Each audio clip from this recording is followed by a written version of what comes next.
नमस्ते, स्वागत है आपका मेरी एक नई वीडियो में। एंड जैसे कि आप टाइटल देख ही चुके हो, आज मैं बात करने वाला हूँ how I train and a simple guide for a beginner. So चलिए शुरू करते हैं। First point is proper warm up is a must, because अगर आप अच्छे से वार्म अप नहीं करोगे तो आपके जॉइंट्स अच्छे से हीट अप नहीं होंगे and the blood circulation won't be enough, जिससे कि इंजरीज भी हो सकती हैं एंड आप वेट जब उठाने जाओगे तो आपकी बॉडी में बिल्कुल भी स्ट्रेंथ नहीं आएगी।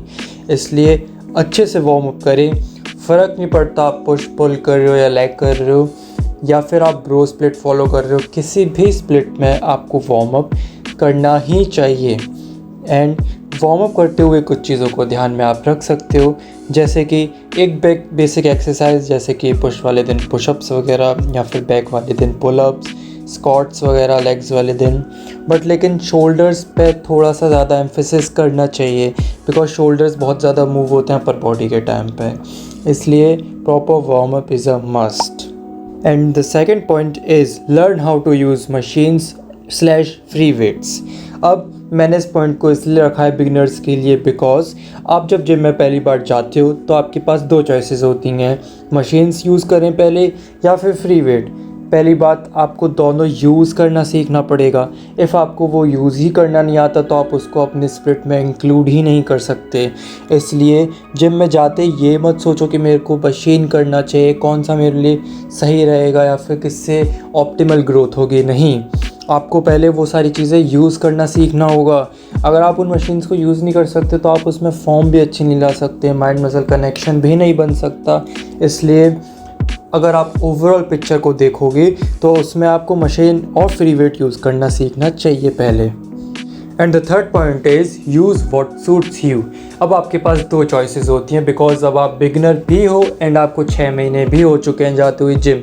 अब पहली चॉइस है आप बहुत अच्छे इक्विपमेंट्स यूज़ करो, जैसे कि जिम में होते हैं। एक थोड़े से अच्छे स्टैंडर्ड के इक्विपमेंट्स होते हैं, एक थोड़े से लोअर स्टैंडर्ड के। बट लेकिन ग्रोथ के लिए दोनों ही ठीक हैं। आप दोनों को यूज़ करोगे, दोनों से मसल ग्रोथ अच्छी होगी एंड ऑलमोस्ट सिमिलर होगी।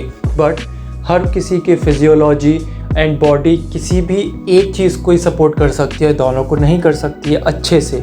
इसलिए आप उस चीज़ पर ज़्यादा एम्फेसिस करो जो चीज़ आपको सूट कर रही है। फॉर एग्ज़ाम्पल, मेरे पास बैक के लिए और भी अच्छे एक्सटेंशंस हैं, बट मैं इस वाले को क्यों यूज़ कर रहा हूँ स्ट्रैप्स के साथ, बिकॉज मुझे इससे माइंड मसल कनेक्शन अच्छा बनता है।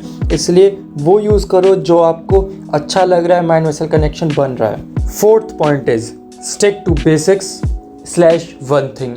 अब बहुत सारे लोग जब 1 साल हो जाता है जिम जाते हुए तो क्या सोचते हैं, हमें तो सब कुछ आता है, अब मैं थोड़े से नए वेरिएशंस ट्राई करता हूँ, बिकॉज ये तो बहुत पुराना हो चुका है। बस एक बाइसेप कर्ल करने से क्या ही होगा, किसका बाइसेप ग्रो होगा, मैं थोड़ा सा ये एंगल देखता हूँ, मैं वो एंगल देखता हूँ, वेट इधर उधर करता हूँ।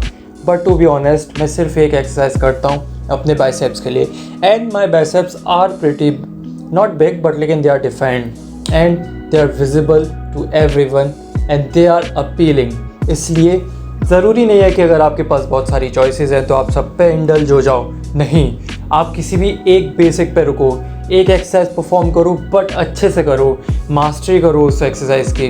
बिकॉज आप 10 चीज़ें सीख लोगे बट आप सब में बेसिक हो तो ग्रोथ नहीं होने वाली है, बिकॉज आप इधर उधर बस भटक रहे हो। इससे आप मेंटली एग्जॉस्ट होते हो, फिज़िकली बाद में एग्जॉस्ट होते हो। इसलिए किसी भी एक चीज़ पर रुको। मैं यहाँ पर बाइसेप की बात करने वाला हूँ, तो मैं यहाँ पर सिर्फ बाइसेप कर्ल्स कर रहा हूँ एंड पिछले 2 या 3 महीने से मैं एग्जैक्ट सेम यूज़ कर रहा हूँ। Next, fifth point is make small changes. अब आप एक ऐसे बिगिनर हो जिसे थोड़ा सा टाइम हो चुका है, जिसके पास एक basic selection of exercises and weight है। अब आपको क्या करना है, क्योंकि आपके जिम में सिर्फ एक ही एक्सरसाइज की मशीन है एंड उस एक्सरसाइज को आप किसी और चीज़ पे नहीं कर सकते हो perform.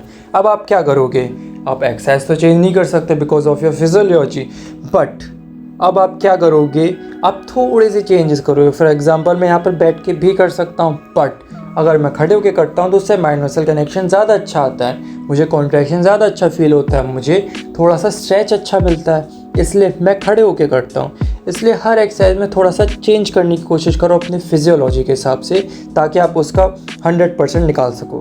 Sixth and the last tip is for an intermediate beginner. इसको सुन भी सकते हैं, नहीं भी सुन सकते. एंड ये टिप है पोजिंग.